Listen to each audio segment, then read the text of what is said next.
YouTube, what's going on? BD Wolfgang 1980 here, aka Bezell, the man that's seen the place to be in the QCNC. Alrighty, gotta catch your breath after this one. Let me tell you, what a pay-per-view or special event, whatever you want to call it. NXT Takeover Respect. That's right, this took place on October 7th, 2015. What a show, from start to finish. Sit back, relax. Try to take notes, trying to enjoy the show, trying to find that happy medium. It wasn't easy. I just wanted to sit back and watch, which is why you're getting this on a Friday morning instead of yesterday. I had to sit back and enjoy this one. This one was too much fun. Show starts off, as usual, WWE brings the pain when it comes to a good video package as far as an intro.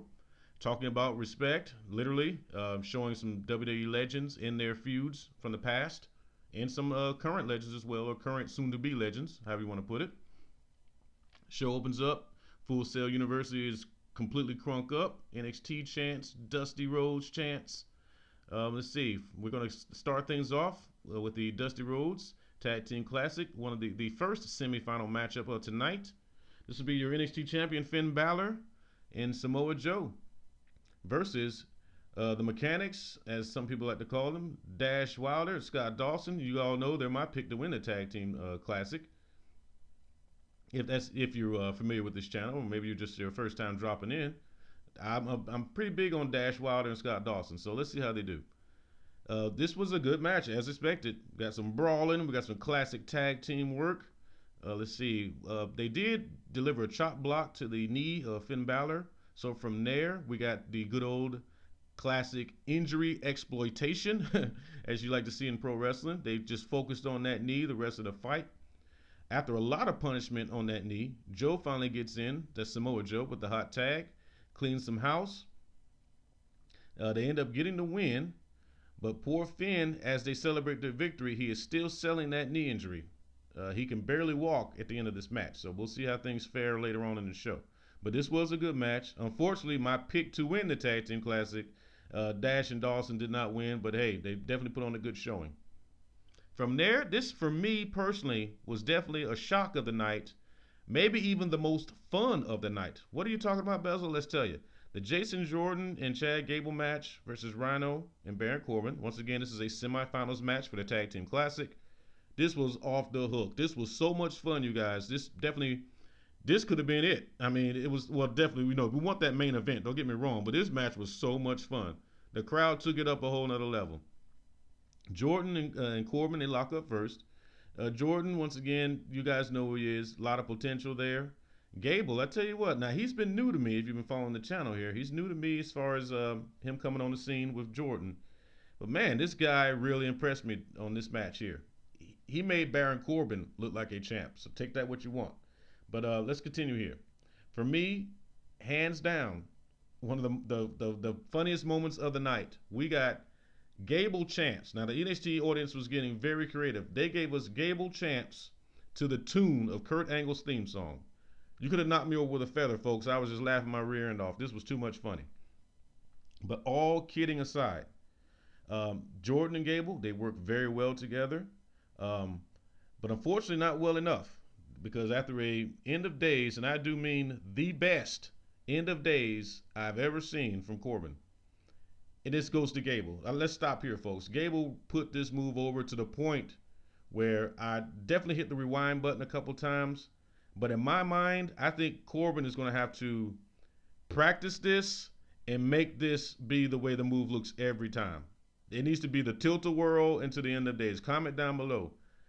Gable made that move. He made Corbin look like a star with that move. Comment down below. For me, that might have been the move of the night, just because it caught me so off guard.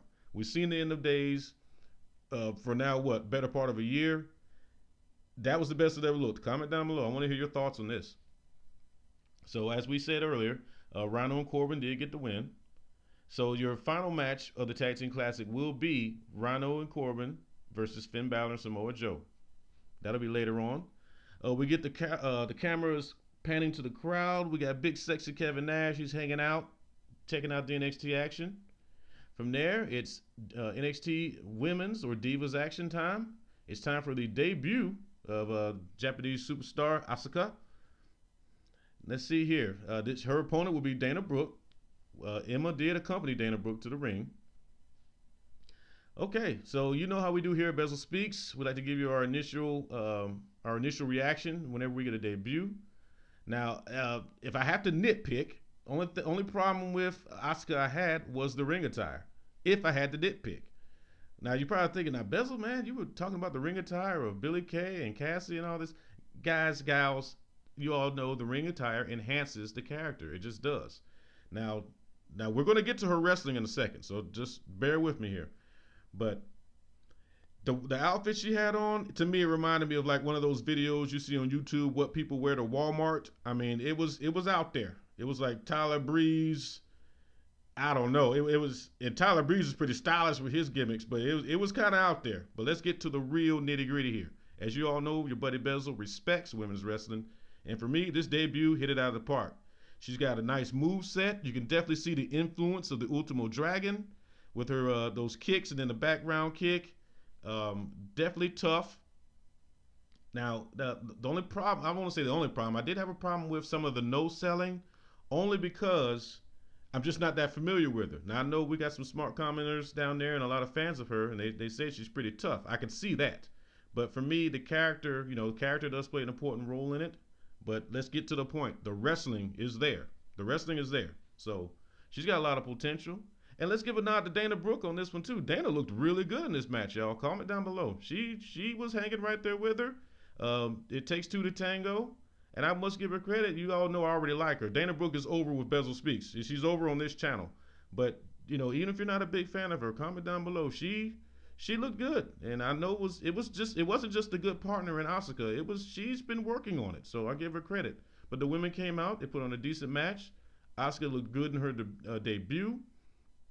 And that's only if I had to nitpick, it's just the ring attire. That's it.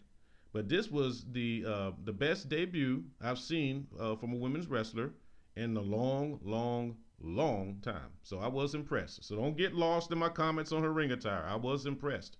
The potential is very high for this young lady. So we shall see. And another quick note. Comment down below. Am I the only one that thinks this? But does she in the face remind you a lot of Melina Perez? Comment down below. I would like to hear your thoughts on that. From there, we got another video package teasing that Nia Jax will be coming soon, but this time it said next week. So next week we will actually see the debut of Nia Jax. Let's see what happens with that. From there, we got Tyler Breeze versus Apollo Crews.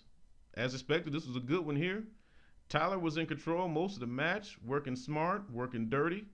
He ends up blocking the standing shooting star press with knees. But Apollo does win with a splash, and then it was like a splash slash. It's hard to put in words. I know somebody knows the name of this move, and I think I used to know it. I just can't remember. But it was almost like a splash mountain slash power bomb. It was kind of unique, but he ended up doing that and getting the 1, 2, 3. So your winner, Apollo Crews.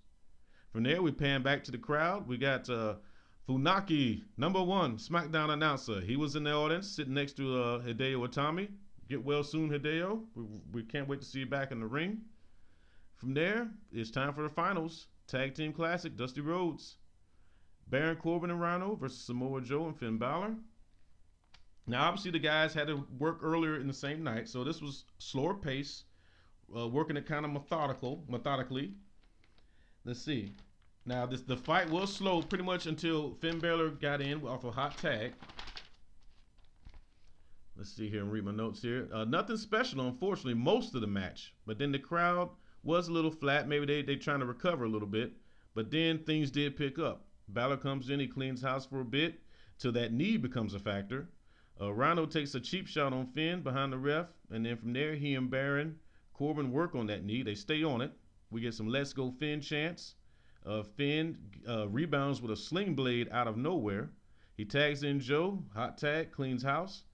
From there, unfortunately, Joe got hit with a big-time gore. Balor saves the count. It ends up being a 2 count. From there, he takes out Corbin. We get a muscle buster. We get the coup de grace. We get a 1, 2, 3. Joe and Finn Balor win the Tag Team Classic. So that's all right. Now from here, things got a little sentimental. Things got very nice. The Rhodes family came out. That'd be Dustin, Cody. The 2 sisters, I do not know their names. Dusty's wife came out as well. I believe that's Cody's mother. But it was a nice moment. Eden Styles was in the ring, Cody's wife as well. And Cody had the microphone. He just said some kind words. He wanted to thank everyone for, caring and things of that nature about his father. To him, he was just dad, but to a lot of other people, he's the American dream. And he kept it short, sweet, to the point. It was very heartfelt. And the American dream lives on. And just a comment about the Tag Team Classic. Let me give you an idea about this trophy for those of you all who hadn't seen it. It was a nice silver cup, and it had a pair of Dusty Rhodes style cowboy boots, completely part of the trophy, and they were in silver as well. It looked really good. Comment down below. What a cool trophy. Dusty Rhodes, I think, would be proud. From there, we got the much anticipated lead in to this main event. We got a Sasha Banks Bayley video package showing the feud thus far, showing them getting ready for tonight's match, things of that nature, training. Once again, a well done video package. It's main event time, folks. That's right, 30-minute Iron Man match. The champion, Bayley, excuse me, as they like to say, versus the boss, Sasha Banks. Here we go. Right from the get-go, we got main event chants. We got women's wrestling chants. Bayley actually helps Sasha up at one point after they do a little bit of tying up, a little back and forth action. But from there, the boss kicks into gear. She takes advantage of that kindness with a cheap shot. Bayley fires up and fires back. After an eye poke and a roll up, Sasha gets a pinfall. Now this went down, so let's see. Right now it's 1-0 Sasha Banks. This went down at the 21-minute mark. From there, it ends up being 1-1 because Bayley delivers a Bayley to belly for a 1-2-3 just to even things up, kind of out of nowhere. So now we're at 19 minutes. From there, things got a little violent. Sasha really turned on the mean streak. They take the action outside. We get some stair attacks. Sasha swings Bayley into the steps a couple times, continues punishing her. From there, we got a count out against Bayley being outside. But like I said, Sasha really taking advantage of her. They show Izzy, and if you're not familiar with Izzy, she's there every week, front row, right-hand side, as they come down to the ramp. She's always the one with the Bayley shirt on. She's in tears at this point, bless her heart. Sasha's mocking Bayley, really healing it up. Let's see here. Sasha goes into gets her in the ring. They do a couple of Boston Crab spots. Now after reversing, I believe it was the second Boston Crab, Bayley rolls Sasha up quickly for a 1-2-3. It is 2-2. We're down to 13 minutes. We get a tree of woe into an elbow drop from Bayley. We get the double knees from Sasha as well. Crowd chants the whole match. Now here's where things took an interesting turn. Bayley got nasty. That's right. Bayley starts to punish the hand of Sasha, literally like Sasha did to her a couple months ago when Bayley had the injured wrist. I'm talking on the steps. Stepping on it. We got a clothesline off the steps. Bayley tapped into something that we didn't know that was there. She delivered. But we're not done yet, folks. Let's continue here. We got a Bayley to belly to the outside. We got some holy bleep chants.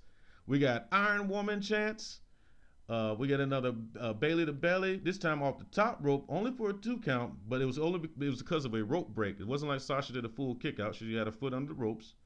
Now we're down to 3 minutes, folks. Bayley Karana attempt reversed. Sasha delivers a Bayley to belly herself, this time just for a 2 count.